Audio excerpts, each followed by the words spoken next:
welcome to this amazing Cyber Unsafe podcast. Yes, in this fast changing digital world, जहाँ हमारी सारी दुनिया एक फोन में सिमट के आ गई है, we are naturally worried about its safety and security. We live in a digital world, we live in a cyber world. And to talk about how safe, unsafe we are in this cyber world, we have with us Dr. Gaurav Gupta, who co-authored a book called Cyber Unsafe. And he is going to answer all important questions on cybersecurity and safety. Gaurav sir, welcome to the show. Thank you. सबसे पहला सवाल गौरव जी ये है कि what is this book about? So this book, Cyber Unsafe, is about how we can avoid cyber crimes in a very simple manner. What can we do in our daily digital life so that cyber criminals are not able to do fraud against us. I have discussed very, very small stories in a very simple and easy to understand language, which tells us how criminals try to play with our emotions, how they exploit our emotions to do the frauds and the cyber crimes against us. And what are some very simple, non-technical ways through which we can make it very, very difficult for cyber criminals to do frauds against us? Okay. So, to start with, cyber crime kya hota? Very basic question. What is cyber crime? So the very basic of cybercrime is that a normal user is using technology and a criminal is able to exploit or push you to do a thing through which he either steals your money or steals your data or steals your credentials or harms your reputation. So there are various like, financial frauds. Then there could be like, fraud against your reputation where, your morphed photographs are put online or your data is stolen and put online. Your private photographs and videos are put online or companies' trade secret are put online. So all these things where either money or time or your reputation is at stake is cybercrime. Okay, so let's start with the first question. Are cyber crimes against children and senior citizens increasing in these times? Yeah, so the most common myth people have is that cyber criminals only target somebody who is very rich or working in offices. It's not true. Cyber criminals actually want to exploit young children because of the pandemic. They are now using technology a lot. They're using phones and the tabs and the laptops of their parents at times, which are being used for doing financial transaction by their parents. So they know that if they give a call during a class hour when a kid is using a computer or a phone of the parent, they give us stories to the children saying that I can raise the limit of your father's credit card if you share me the OTP which comes to your phone. Children being naive at times, they share these things, right? So they ask children their schedule, what do you do, when do you go out, to whom will you go out?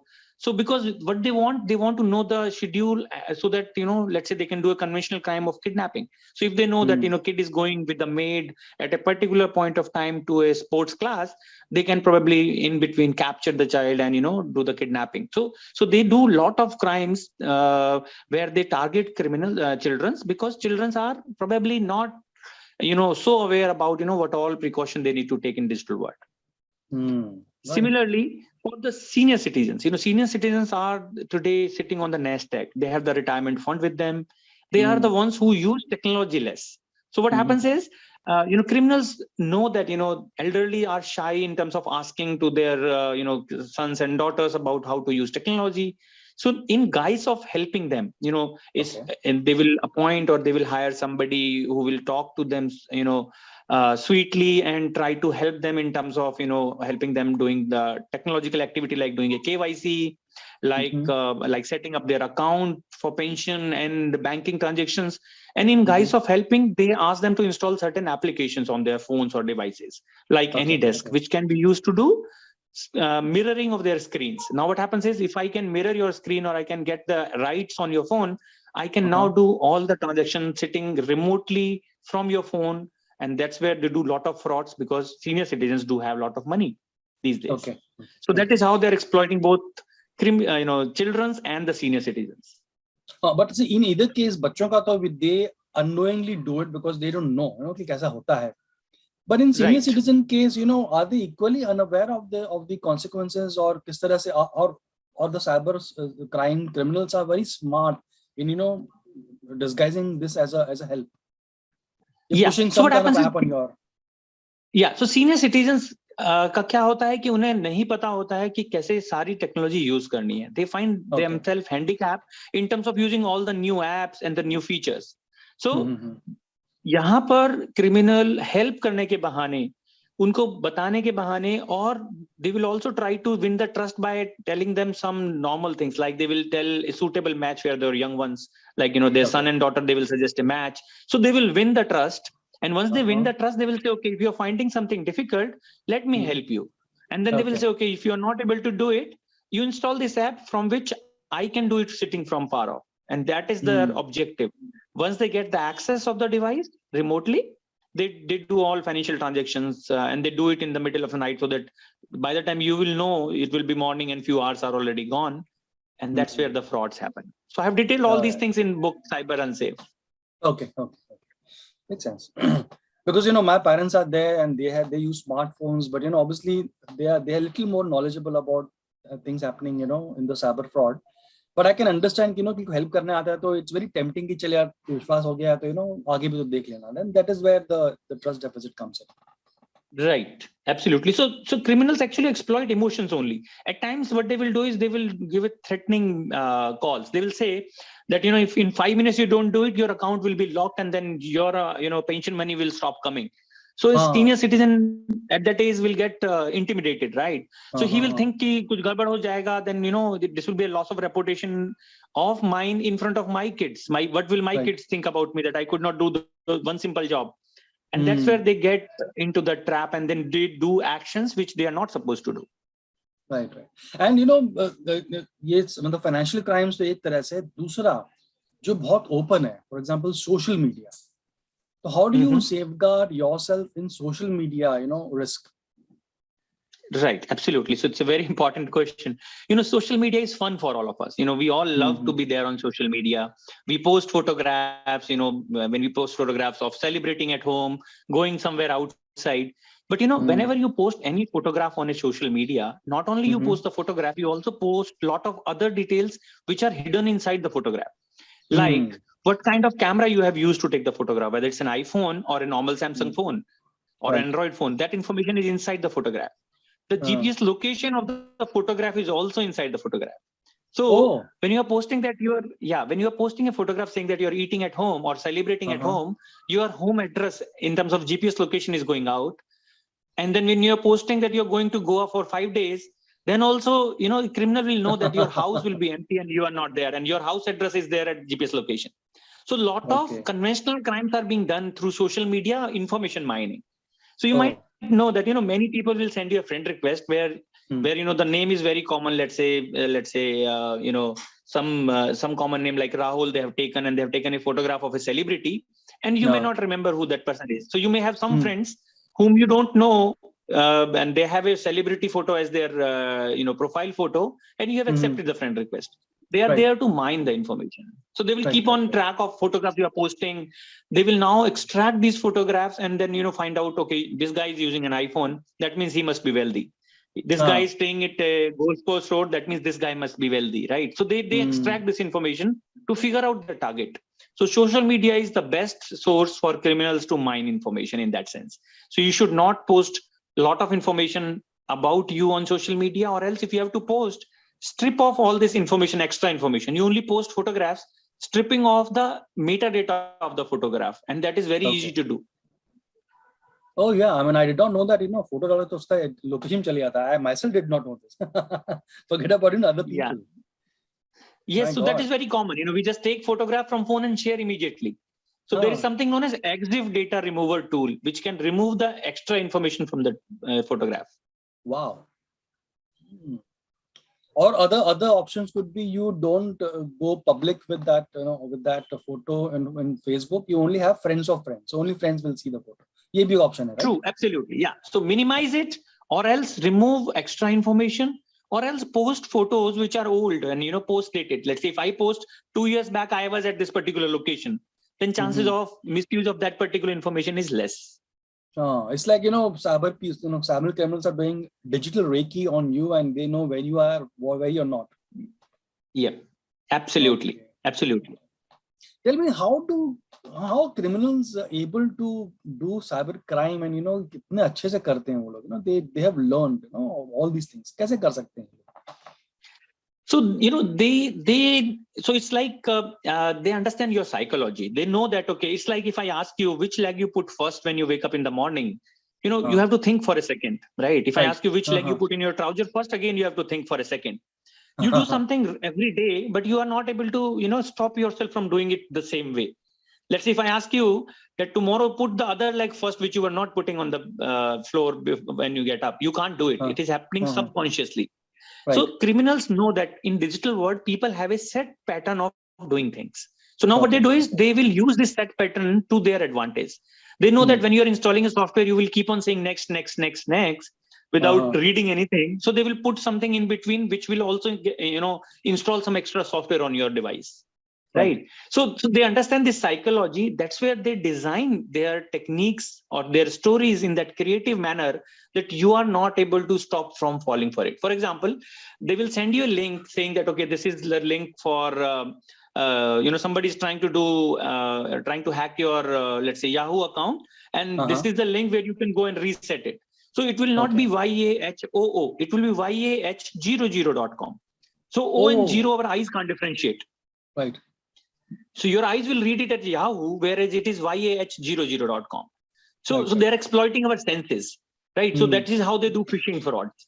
So they develop very creative ways of doing frauds. One more example which comes to my mind is, ATM machines, right? You withdraw money from ATM wherever you go, and ATM machine is today 4-5 lakh rupees. I can buy an ATM machine. Let's say if I'm a criminal, I will buy an ATM machine, brand it like SBI or SDFC, and just randomly put at 11 o'clock in the night outside a training institute or a mall or a bus stop, in a public place. Now, users never think that, okay, whether the machine is genuine or not.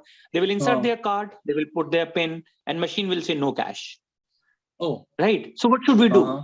Right. So, it will record both the things, and then criminal can reproduce card with the card information, and he already has the PIN. So you can misuse my account for withdrawing money.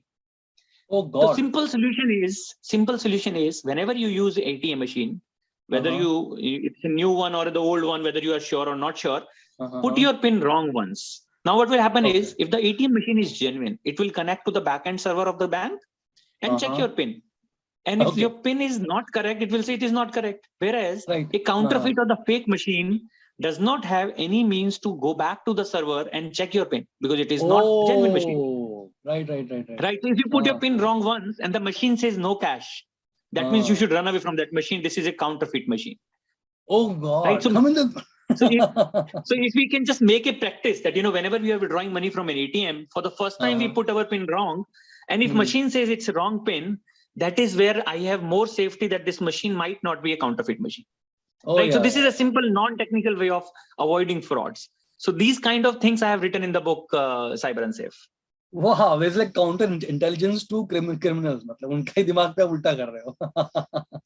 True. So we need to we need to learn from the creativity of criminals, and that is the easiest way to remain one step ahead of the cyber criminals.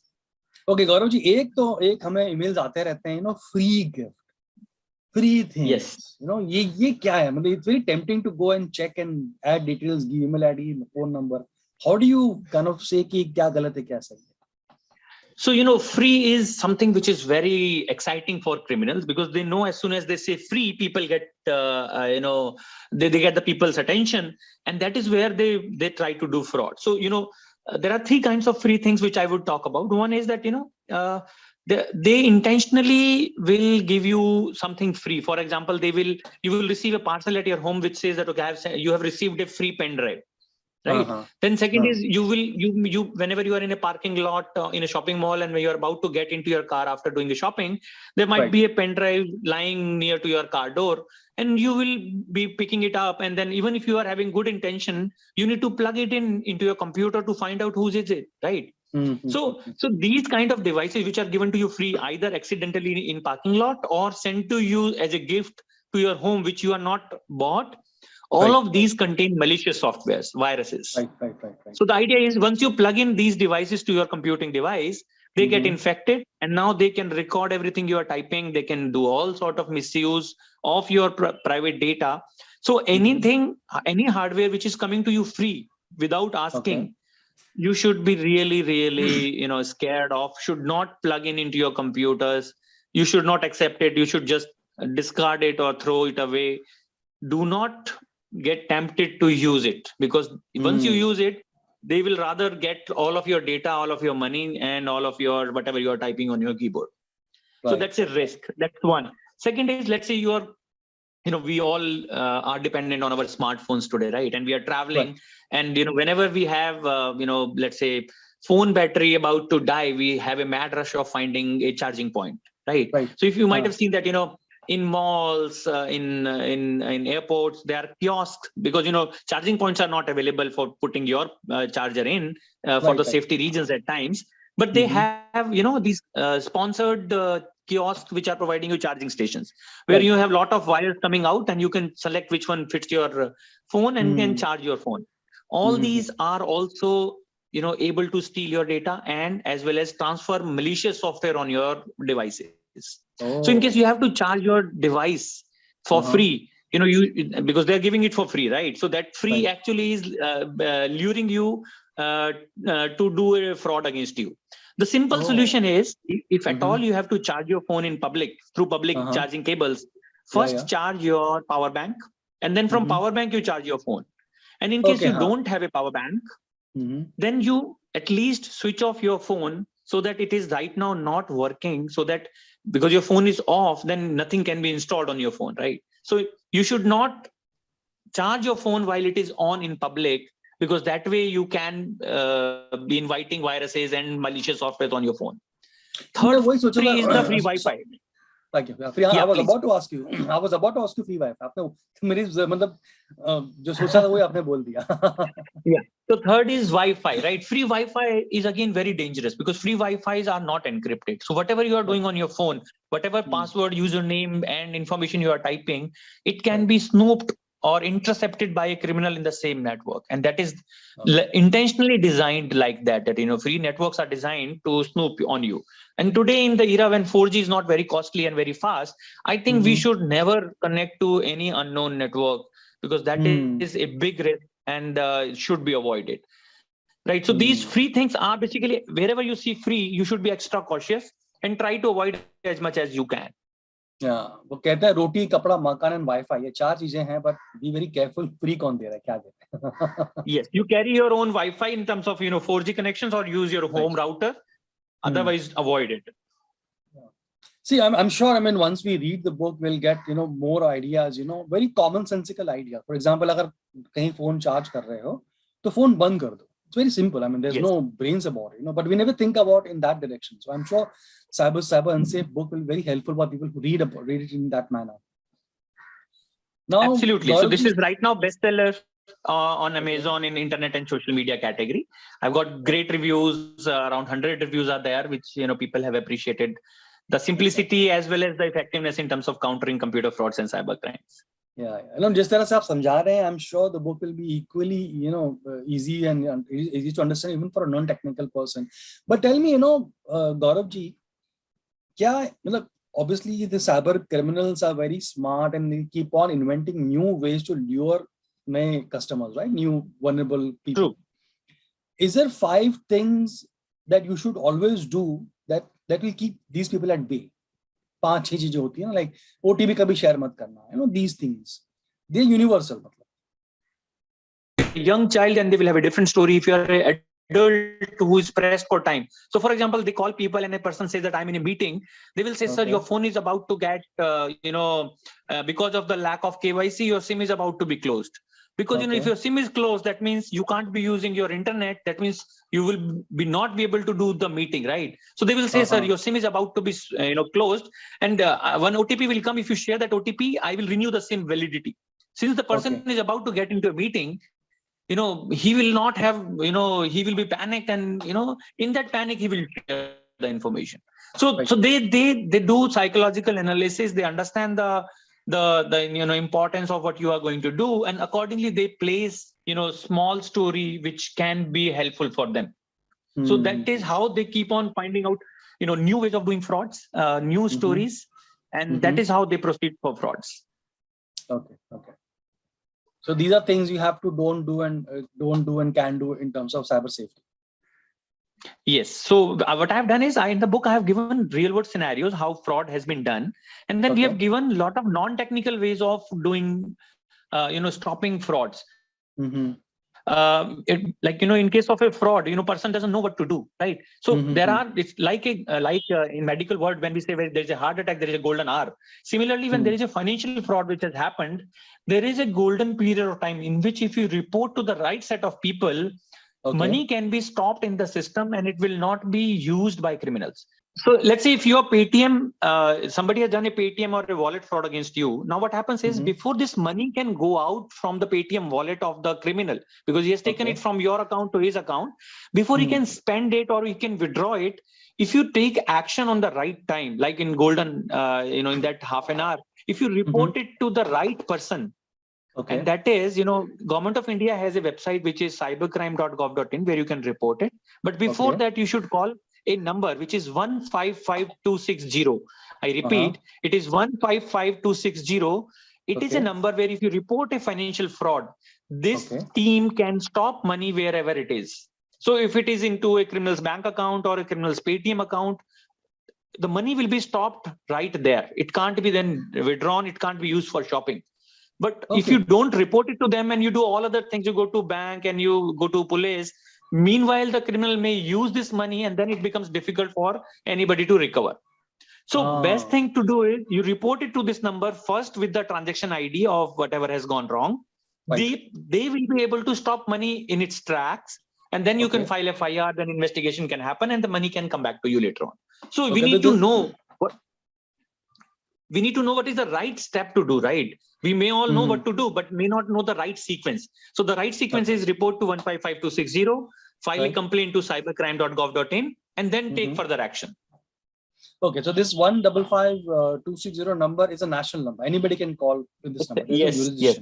And reason is criminals do frauds interstate. And this number works pan-India, right? So they have connections with all service providers, like all financial systems or banks. So they're representative, and hence they can stop the transaction as well as the money wherever it is, so that it does not get out of the system and can be recovered and later given back to the right user. Nobody knew about this. I mean, government is doing such an amazing job. हमें पता ही नहीं इसके बारे में. True. So that is where I took up this, the initiative to make people more aware by writing this book, because I can always write technical books, but this non-technical book for the laymen's, for the technology users, because today rickshawala is also a technology user, right? Anybody who is using a smartphone or internet, which means almost 95% of the population of the country, is susceptible to cyber crimes. And if they know all these things, 90% of the crimes are avoidable.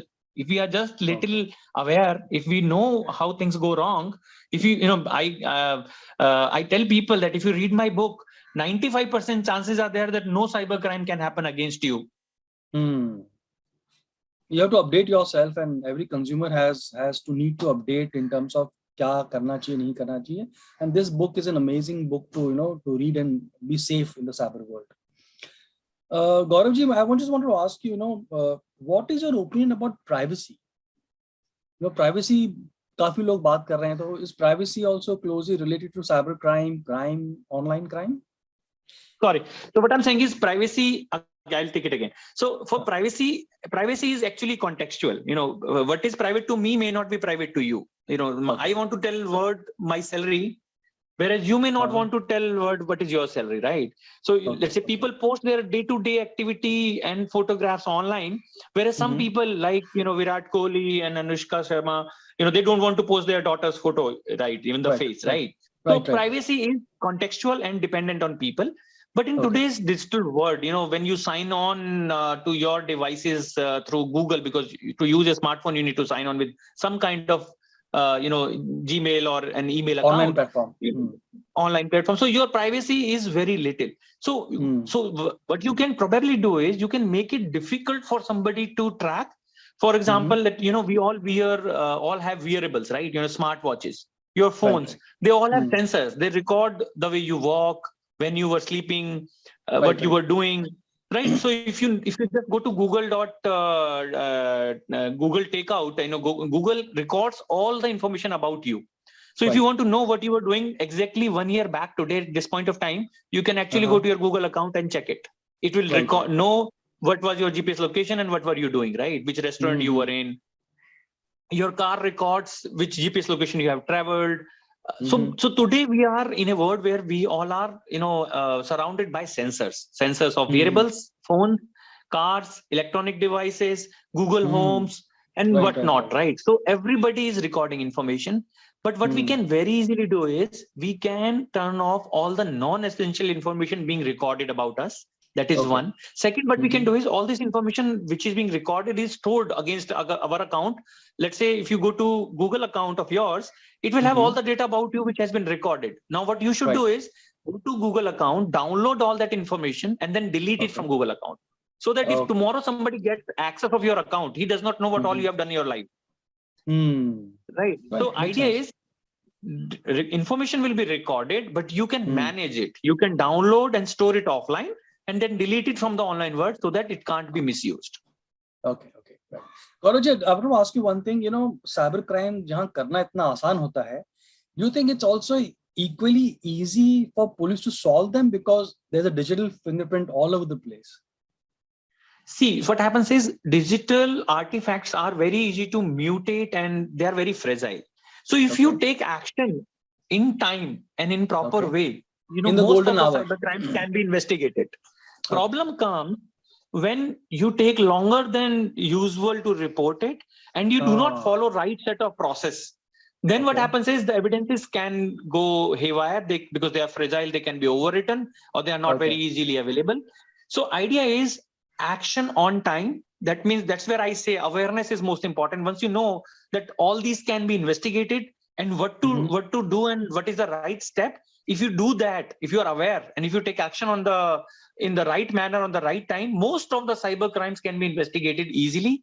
But I think we have less number of trained people who can investigate these kind of crimes, which also means that there is a lot of opportunity for any youngster who is working in a technology related area. There is a requirement in terms of lakhs of people are required who could be cyber lawyers, who could be cyber forensic experts, who could be law enforcement agency with the technical background, who could be working for police, who could be working for, in judiciary. So there is a big requirement in terms of manpower requirement, trained manpower requirement in the area of cyber world and cyber technology, digital technology, and who can investigate these kind of crimes. Okay, so when talking about social media and digital, Gauravji, digital platform is a platform where people can voice their opinion, right? हर कोई अपनी बातें रख सकता है, चाहे Twitter हो जो भी हो. But sometimes some people may not like that voice, and these days they're using such platforms to kill those voices. बहुत अजीब सा हो रहा है. So true. So what happens is, so social media actually has very wide reach. So what happens is it has high potential of misuse. So people starting from bullying each other to threatening others, to curb the voices of others, what they do is they gang up and they make apps which can be used to make sure that people are bullied, which is being used to intimidate people, threaten people. There are instances where threats has been given out to the people through online presence and using these social media platforms, and all that is being used because the people who are giving threats, they think they are anonymous. They think it is not easy to find who is doing it, although this is not true. Law enforcement agencies and cyber experts most of the time are able to find these people, trace out where they are and who has made these malicious apps and who is using these social media hiding behind a particular proxy. They are easy to track.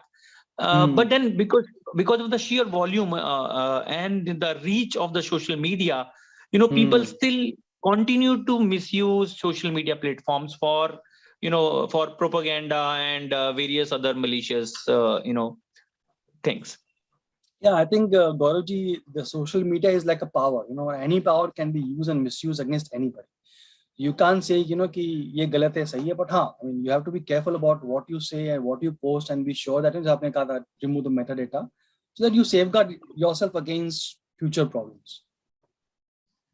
True. And one more thing I would like to highlight, most of the people think that they know whatever they do, it will go away, they can delete it. So when we talk about digital data, it is once created, it never goes off. It remains there. You may delete it and think that it is not recoverable, and you may, like say, you may format your hard drive, or you may repartition it, you may break it, or your phone, you can do a factory reset.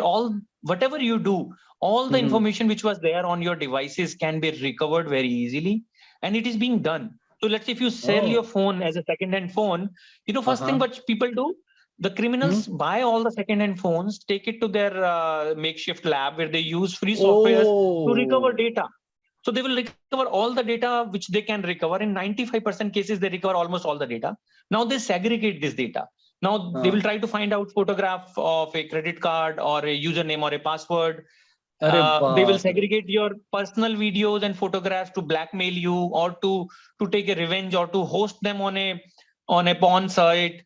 And then so they will misuse all possible data which is there on your smartphones. So recovering data is very easy. We should not sell our phones as a second-hand phones. Rather, we should make them as a CCTV camera. There's a free software which you can install in your phone, which will make your phone as a CCTV camera, because now you can connect it to Wi-Fi of a home and put it somewhere in the home. It will now be a CCTV camera, which is a very good and free CCTV camera for you. So we need to now find innovative uses of our second-hand devices rather than selling them, which makes us prone to data leakage as well as privacy leakage and misuse of that data. My God, I mean, ये phone बेच के तो मुझे I could not even think कि people recover कर सकते हैं. हाँ, in the last year इतने celebrities के बारे में सुना है, इनके WhatsApp निकाला है लोग agencies ने, और deleted WhatsApp पे निकाले हैं. तो it's a shock कि मतलब WhatsApp भी जो, see, for example, if I delete a WhatsApp now, and जो WhatsApp में feature आ गया ना कि आप एक हफ्ते में 24 hours में disappearing होता है, even that doesn't go. So what happens is, it depends on the phone. Let's say if you have a phone, and most of the people have phones which are high-end phones, which have a lot of space. So digital data जब एक बार hard disk में या storage media में जाता है, तो delete जब तक नहीं होता तब तक कि उसे overwrite multiple times ना कर दिया जाए. And since data storage capabilities are increasing, you always have 64 GB phone, 128 GB phone, and so on, right? You do not have lack of space. So नया डेटा पुराने डेटा के ऊपर तब तक नहीं जाएगा जब तक कि खाली जगह उसे और कहीं मिल रही है, which is always the case. Right? So most of the times data recovery is possible. It may be costly. So in some phones I may recover data in 5 minutes. In some phone it may take 1 month. But I will be able to recover most of the data most of the time. मतलब ये digital में लिखी हुई चीज पत्थर पे लिखी हुई बातें बात वाली होती है. मतलब never goes away. It's like so digital data is like Gita ka gyan. Once you create a piece of digital data, it will remain forever. And if it is an objectionable piece of data, it will come back and haunt you. So do not create a piece of data which you do not want to come back and haunt you forever. Oh, it's like digital karma. Yeah. So don't create a piece of data if you think it can haunt you back. Super. I think Gaurav ji, it was such a amazing conversation we had, and it opened my eyes. I consider myself very knowledgeable, but मुझे मेरी भी आंखें खुल गई है. And I think audience, अगर आपको जानना है, read this book, Cyber Unsafe by Dr. Gaurav Gupta. It'll answer a lot of questions, and it will make you feel a little safer in cyber world, right, Gaurav ji? Yes. So what I say typically is, prevention is better than cure in digital world also. So this book I have written with my younger sister, Dr. Garima Gupta. So she has given a lot of valuable inputs in terms of psychology of criminals, and that is where I am able to make this book very effective and very easy to read. Amazing. I think Garima is your family younger member? Sister. Okay. My younger sister. Oh, damn good. So I look forward. मैंने अब तक पढ़ी नहीं है, but I look forward. I'll go and buy it right now. I'll read it, and we'll again do a post reading of the podcast. And what next? I mean, what are you writing now next? Is the second book in the writing, in the making? So I have done a lot of work in the area of cybercrime investigation. I'm also writing a technical book for the more informed people about how to investigate and I'm working with a lot of students for their master's project and PhD thesis and their internships. And then I'm helping enterprises and government of India in terms of thinking about what are the technological challenges in terms of investigation and cybercrime related investigation, which are going to come in this decade, 2021 to 2030. So I'm predicting the future of cybercrimes and trying to make sure that as a society and as the country, as a mankind, we are prepared for it. And हमें बड़ा अच्छा लगता है कि when there are people like you heading such important positions, we feel much safer. Like, chal yaar, there are guys who are looking after us, so we don't have to worry about it. And we thank you so much from the bottom of our hearts. No, we have the responsibility, right? Somebody who knows about it, it becomes his responsibility to make sure that society is taken care, right? So I am obliged by the knowledge of the field, and I have to give back to the field, and hence I have to make sure that cybercrime will not be able to make sure that digital technology becomes bad, and we are able to use the benefits of the technology for the mankind. Right. Dr. Norji, it was a wonderful chatting with you, and I hope we can again do this in some time. Thank you, and wish you all the best for all your future endeavors. Thank you. Thank you. Take care.